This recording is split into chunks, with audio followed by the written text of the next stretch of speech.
teman-teman, kenalkan ini Cici, ikan kecil yang tinggal di sungai yang indah dan jernih ini. Bagi Cici dan teman-temannya, sungai ini adalah rumah terbaik untuk bermain setiap hari. Tapi lihat, tiba-tiba banyak benda aneh yang jatuh dari atas. Duh, apa itu ya? Sampah plastik mulai menutupi rumah Cici. Airnya jadi tidak segar lagi untuk bernapas. Teman-teman Cici mulai kesulitan mencari makan dan bermain karena tumpukan sampah ini.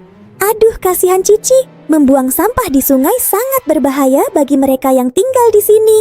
Sampah-sampah ini tidak bisa hilang sendiri dan akan terus merusak sungai kita. Cici tidak mau tinggal diam.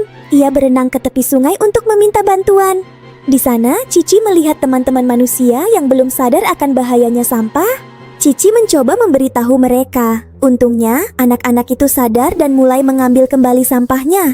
Hebat, sekarang sungai sudah bersih kembali. Cici dan teman-temannya bisa bernapas lega. Ingat ya teman-teman, sungai bersih, hidup pun asri, jangan buang sampah di sungai.